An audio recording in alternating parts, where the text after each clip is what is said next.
Esta es la India, la quinta economía más grande del mundo y un país que pronto será el más poblado de la Tierra.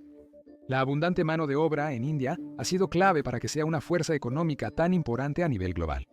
Mientras otros países se enfrentan a poblaciones envejecidas y a una falta de habilidades adecuadas, India aún tiene una fuerza laboral joven y productiva. Esa mano de obra ha permitido que esta economía aproveche eventos mundiales que parecen problemas para nosotros, pero representan oportunidades para la India. En los últimos 5 años, el país ha sido noticia por conseguir muchos empleos de manufactura que antes iban casi por defecto a China. Hoy, mientras el rápido crecimiento económico de China llega a su fin, parece que India podría ocupar su lugar como taller del mundo y beneficiarse de la riqueza que proporciona esa posición. Esto estaría acorde con el plan del gobierno indio de lograr una economía de $5 billones para 2025, aunque todavía queda mucho por avanzar. Actualmente, la India está generando una sexta parte de la producción per cápita de China, y a pesar de todo su éxito en las últimas 3 décadas, China todavía está lejos de ser un país rico. Pero eso solo significa que el éxito en ambos países puede hacer mucho bien a nivel humano. Aunque el crecimiento económico de China ha causado problemas geopolíticos, ha sacado a cientos de millones de personas de la pobreza, lo cual es positivo. Algo bueno que también se puede replicar en la India. Así pues, ¿podría la India ser la próxima superpotencia económica que compita con China y Estados Unidos? ¿Qué ventajas puede aprovechar para crecer económicamente hasta ese nivel? Y por supuesto, ¿cuáles son los desafíos que probablemente enfrentará y que podrían frenarla? Una vez que hayamos hecho todo eso, podemos poner a la India, la economía importante de más rápido crecimiento del mundo, en la tabla de clasificación nacional de Economics Explained. La trayectoria económica de la India inició casi al mismo tiempo que la de China, a inicios de los 90. Antes de esa época, la economía de la India era una especie de híbrido entre una economía centralmente planificada al estilo soviético y un sistema de libre mercado heredado del colonialismo británico. Sin embargo, el colapso de la Unión Soviética, su principal socio comercial, junto con el bajo desempeño económico, causó que el país enfrentara una deuda internacional enorme, evitando la bancarrota solo por un préstamo de último minuto del Fondo Monetario Internacional. Cuando una economía debe ser resucitada, el FMI aplica el Consenso de Washington. Ya hemos visto el Consenso de Washington en algunos otros videos donde hablamos de economías nacionales que necesitaban ser reactivadas, así que no quiero repetir demasiado aquí, pero básicamente el Consenso de Washington es solo una lista de políticas que abren la economía al comercio y a los negocios privados. Lo más importante que se tuvo que eliminar en el caso de la India fueron sus políticas proteccionistas para las industrias nacionales y su increíblemente complicado sistema de licencias y restricciones al que todas las empresas debían apegarse. Lo cierto es que las políticas proteccionistas no siempre son malas. Son políticas que los gobiernos aplican para proteger sus industrias locales. Las políticas proteccionistas suelen ser restricciones comerciales, como impuestos a la importación o cuotas. Si la India quisiera defender su industria automotriz local, podría poner un impuesto de importación a todos los autos extranjeros enviados al país, lo que aumentaría su precio en comparación con los autos fabricados localmente. Los autos importados seguirían disponibles, pero serían un lujo. El beneficio aquí es que la mayoría de los consumidores simplemente optarían por comprar los productos fabricados localmente, incluso si fueran un poco inferiores a sus competidores internacionales, solo porque eran más baratos. Esto significa que las empresas nacionales casi siempre tendrán un mercado de consumidores, lo que significa que seguirán en funcionamiento y mantendrán a las personas empleadas. Suena muy bien en teoría, pero hay 2 grandes problemas con las políticas proteccionistas. El primer problema es que hacen que todo sea más caro para los consumidores. Obviamente los productos importados tendrán precios inflados, y ese costo recaerá en los consumidores, pero esto también permite a los fabricantes nacionales aumentar sus precios y seguir siendo competitivos. Dependiendo de lo extensos que sean los impuestos y gravámenes a la importación, también puede significar que las empresas terminen pagando más por las piezas que se utilizan en los productos finales. Hoy en día, incluso las economías avanzadas o en desarrollo no pueden fabricar todo lo que necesitan internamente. Usando el ejemplo de un automóvil, necesitas considerar las materias primas, las piezas de los componentes, los chips de computadora, así como la maquinaria que fabrica las piezas que fabrican los autos. Algunas economías, en teoría, podrían acercarse a ser totalmente independientes, pero eso tendría un costo enorme, lo que significa que, casi inevitablemente, las economías necesitan importar cosas. Si un fabricante paga impuestos de importación por todos los componentes de su producto final, trasladará ese gasto al consumidor. Ahora, para ciertas industrias, especialmente aquellas que pueden emplear a muchas personas o brindar un beneficio a la economía más allá de solo dólares y centavos, o rupias, supongo, esto puede valer la pena. Efectivamente, estás intercambiando precios más altos por mayor empleo y autosuficiencia, pero esto hará que esos productos sean menos competitivos en costos, lo que se reflejará como inflación de precios en los mercados nacionales. Estamos experimentando ahora mismo los efectos de las sanciones a Rusia y la guerra comercial con China. Son ejemplos extremos, pero es exactamente el mismo proceso. Las economías pueden manejar precios altos dentro de lo razonable. Si solo evaluáramos una economía por lo barato que es todo, Somalia sería la mayor superpotencia mundial. Las economías no soportan que este precio artificial inflado afecte su competitividad exportadora, el segundo gran problema de las políticas proteccionistas mediante restricciones comerciales. Una compañía de autos que solamente vende productos inferiores en el mercado nacional, porque sus competidores están muy gravados, no tendrá éxito al vender autos fuera de este terreno desigual. Esto significa que la economía está renunciando a la oportunidad de crear un mercado de exportación para sí misma, el cual podría generar más empleos a largo plazo de los que las políticas proteccionistas podrían esperar salvar. Existe una forma de proteger las industrias locales sin causar estos problemas. En vez de penalizar importaciones, el gobierno subsidia a los fabricantes locales con subvenciones, exenciones fiscales, pagos directos o compras garantizadas. El mejor ejemplo de esto probablemente sea Estados Unidos, que subsidia a los agricultores porque quiere mantener esa industria local, tanto por el empleo que genera, como por la ventaja estratégica que implica poder alimentar de manera independiente a su propia población. Mientras que las políticas proteccionistas de subsidios no encarecen directamente los productos para los consumidores, requieren que el gobierno gaste más dinero en lugar de recibirlo como lo haría a través de impuestos a la importación, lo que significa que, al final, el contribuyente tendrá que pagar la cuenta de todas formas, ya sea a través de impuestos altos o precios más elevados. No importa cómo se implementen, las políticas proteccionistas son una intervención directa en el libre mercado, y cada vez que eso sucede, inevitablemente va a causar algunas ineficiencias, y por eso normalmente las economías tienden a empezar a crecer cuando adoptan el libre comercio. Ahora, para ser justos, las ineficiencias causadas por las políticas comerciales proteccionistas, en el caso de la India, fueron relativamente insignificantes en comparación con la presión sobre la economía causada por el nivel extremo de intervención gubernamental en casi toda la actividad empresarial. Como dije antes, India se inspiró mucho en la economía planificada centralizada de la Unión Soviética en las décadas posteriores a su independencia. La economía se manejaba de acuerdo con una serie de planes quinquenales que apuntaban a industrias específicas como la agricultura y la industria pesada. No era una copia directa, sin embargo, ya que la industria privada podía existir pero muy regulada. Las empresas estatales subsidiadas dominaban las principales industrias, impidiendo que las empresas privadas pudiesen competir en esos mercados. Incluso en mercados muy pequeños como una tienda de la esquina, iniciar un negocio era casi imposible. Esto se debía a algo conocido como el licencia Raj, que era un sistema de licencias intensas, regulaciones y burocracia que las empresas tenían que cumplir para poder operar en la India. Quiero mencionar rápidamente que esto no se llamaba oficialmente licencia Raj. Ese término se usaba para describir el control extremo del gobierno sobre empresas, similar al Raj británico, otro régimen opresivo. Es una broma de mal gusto, pero así le dicen todos, así que es lo que hay. La regulación empresarial y la concesión de licencias no son exclusivas de la India y a menudo cumplen un propósito importante. No quieres que cualquiera abra un consultorio y haga cirugías. Pero en el caso de la India, estas regulaciones iban más allá de garantizar la competencia y la seguridad empresarial. Interferían tanto en las operaciones comerciales que resultaban completamente redundantes. Dependiendo del tipo de negocio, había que satisfacer a hasta 80 agencias gubernamentales diferentes antes de que una empresa pudiera siquiera comenzar a producir algo, y era necesario mantenerlas contentas durante todo el tiempo que la empresa quisiera permanecer abierta. Esto era muy limitante para cualquier pequeña empresa que quisiera comenzar, porque este sistema de licencias y regulaciones era prácticamente imposible de gestionar para una persona común sin la ayuda de un equipo de abogados, lo que hacía que la mayoría de la gente ni siquiera lo intentara. La única forma práctica de evitar el Raj de licencias era ignorarlo y operar como entidad no oficial y no regulada. Si alguien venía a hacer cumplir la ley, resultaba más barato y sencillo pagar un soborno que hacerlo bien desde el principio. Esto funcionaba para pequeños negocios, pero impedía que grandes empresas internacionales consideraran a India como un centro de operaciones, ya que era demasiado difícil operar ahí.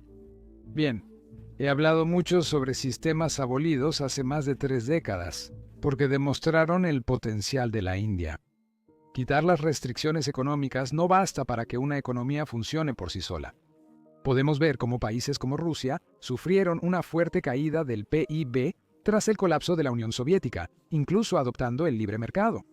Pero desde 1991, y especialmente desde el año 2000, la India ha crecido rápidamente, duplicando su tamaño cada 5 años.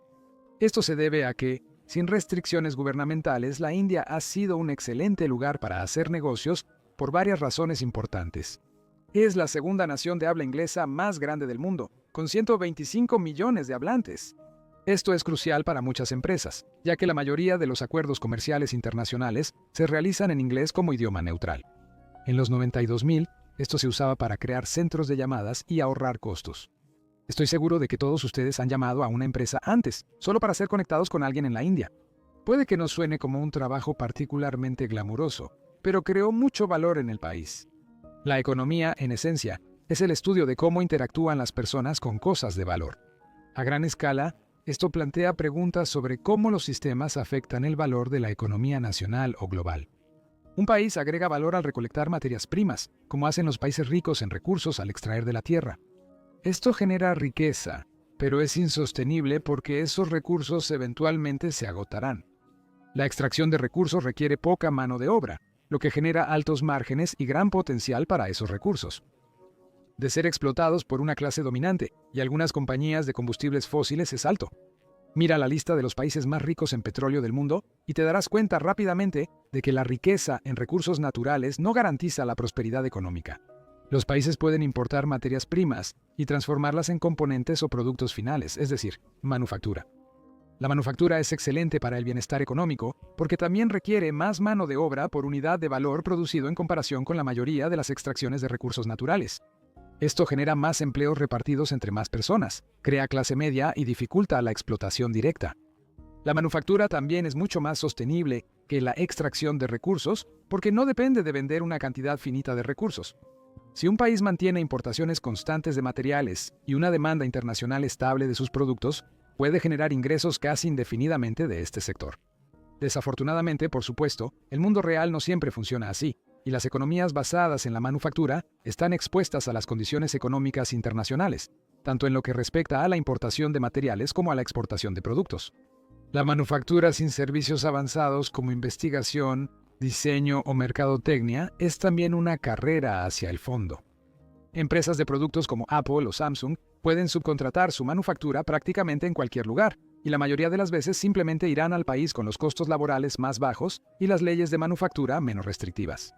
Construir una economía basada en una industria que solo es viable con bajos salarios y empresas sin regulación es casi tan insostenible como extraer recursos del suelo.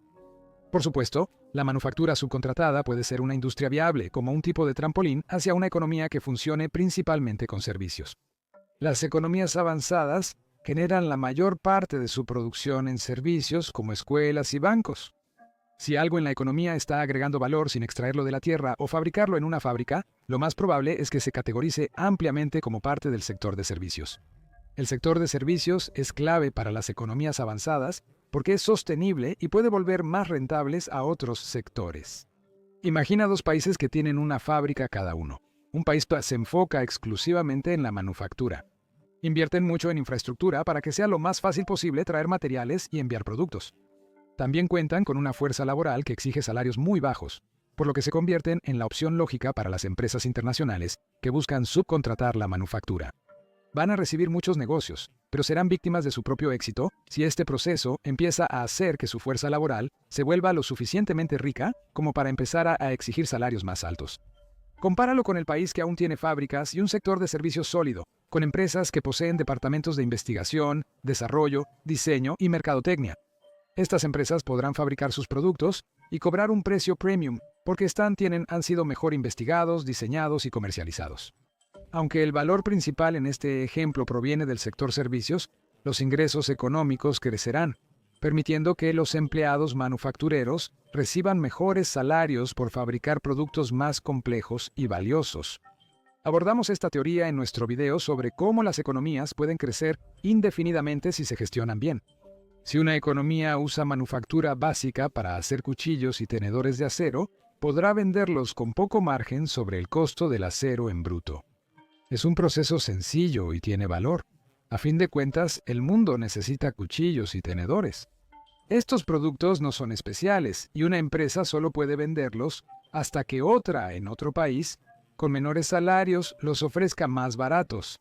Si una economía usa su sector de servicios para diseñar un equipo de aviación o médico de última generación y patentado con esa lámina de acero inoxidable, podrá venderlo por mucho más y los salarios de los trabajadores serán menos relevantes, ya que representan una parte más pequeña del precio final. Hay una buena razón por la que los productos fabricados en economías avanzadas como Europa o América son percibidos como de alta calidad. Y es porque normalmente lo son. Y eso no es porque la manufactura china o india sea inherentemente peor.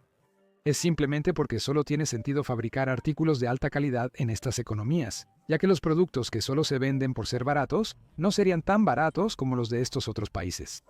¿Pero qué tiene que ver todo esto con la India y su potencial de crecimiento futuro?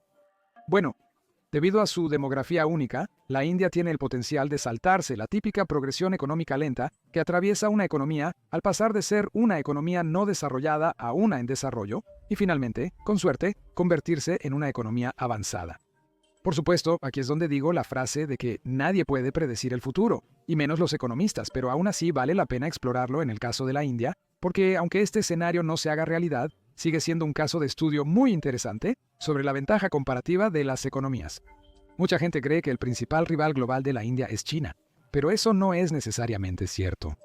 Pueden y probablemente competirán en diferentes mercados. Es muy difícil subcontratar servicios a China.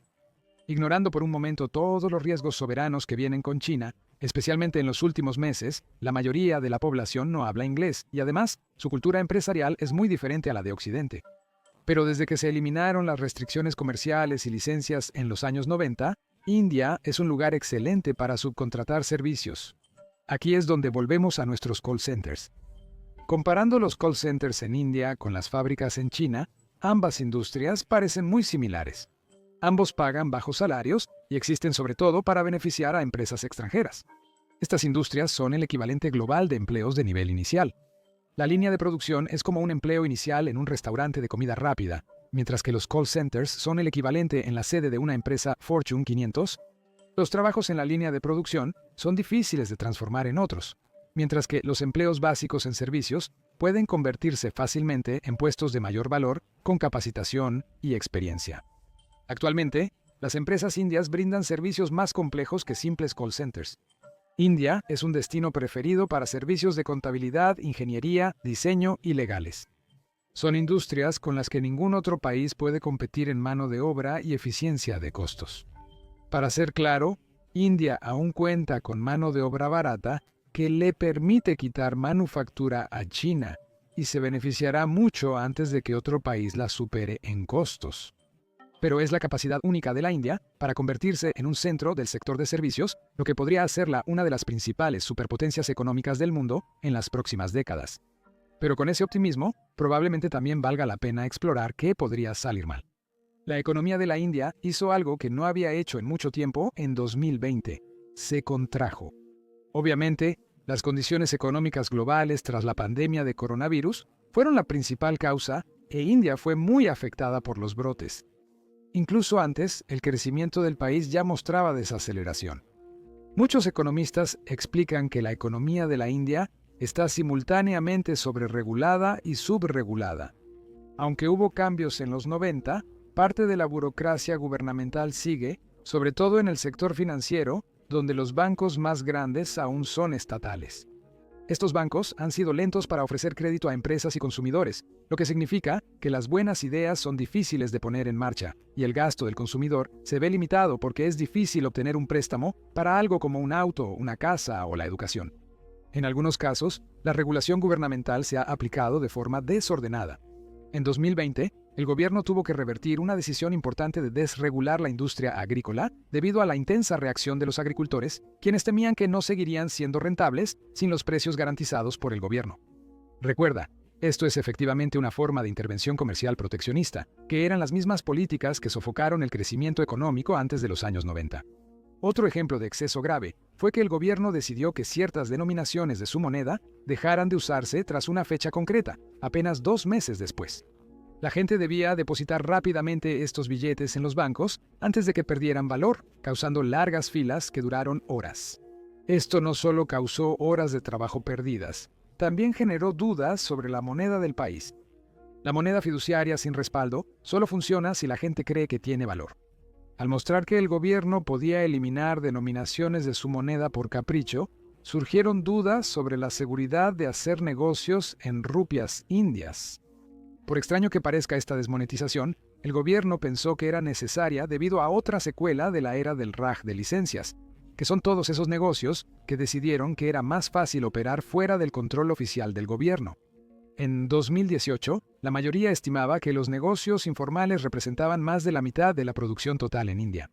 Cobrar impuestos a negocios y trabajadores informales es complicado, por lo que el gobierno buscaba que al obligarlos a depositar efectivo, declararan ingresos y pagaran impuestos. No funcionó, pero sí puso en evidencia el problema de la economía informal. Muchos trabajadores no quieren pasar a roles formales que aportan más valor porque serían grabados y ganarían menos que en empleos informales recibiendo efectivo. Las grandes corporaciones multinacionales no pagan en efectivo, lo que dificulta a algunas empresas atraer mano de obra en un país de casi 1.500 millones de personas. La brecha entre el sector formal e informal también amenaza con crear una economía de 2 velocidades, donde los trabajadores calificados que pueden hablar inglés se convertirán en una clase aparte, ganando significativamente más que el resto de la población que trabaja en la economía informal.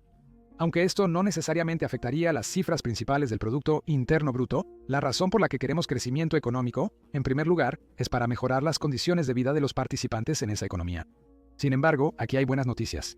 Un informe del State Bank of India reveló que la economía informal bajó del 52% en 2018 al 20% en 2021.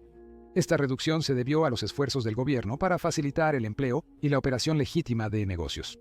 Pero otra razón fue que muchos trabajadores informales perdieron su empleo durante los brotes de COVID, mientras que los formales podían trabajar desde casa u oficinas. La economía de la India no es más que puro potencial. Cuenta con una población joven y capacitada, puede aprovechar la desaceleración de China y puede acceder fácilmente a industrias difíciles para otras economías en desarrollo. El factor decisivo será si el gobierno puede convencer a las empresas y a los inversionistas de que la India es un lugar seguro y lucrativo para invertir, al mismo tiempo que le da a su población las herramientas financieras que necesitan para enriquecerse de manera independiente mientras la nación se enriquece colectivamente. Bien, ahora es momento de poner a la India, la quinta economía más grande del mundo, en la tabla de clasificación nacional de economía explicada. Comenzando como siempre con el tamaño, la India tiene un PIB de 3,5 billones de dólares, lo que la coloca detrás únicamente de Estados Unidos, China, Japón y Alemania. Obtiene un 9 sobre 10.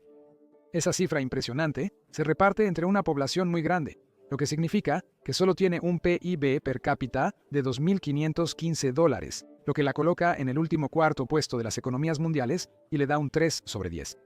El crecimiento es una historia más positiva. La economía ha crecido de forma sostenida, duplicando su tamaño cada 5 años en los últimos 30 años. Consigue un fácil 10 sobre 10. La estabilidad y confianza han sido el talón de Aquiles del país. Las organizaciones internacionales aún son cautelosas a la hora de hacer negocios con un país que ha tomado decisiones extrañas que impactan la industria. La economía informal y las empresas estatales presentan problemas. Aunque hay mejoras, el país no supera un 5 sobre 10. Por último, la industria en India tiene un gran potencial. En este campo, pero como hemos visto en este video, tiene mucho potencial que no se está aprovechando.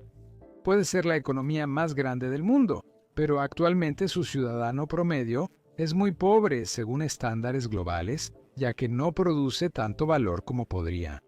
Aún así, como uno de los mayores fabricantes y centros de servicios del mundo, obtiene un 8 sobre 10 100%. En total, eso le da a la India una puntuación promedio de 7 sobre 10, lo que la coloca aquí en la tabla de líderes nacionales de economía explicada. Gracias por ver el video, amigo. Adiós.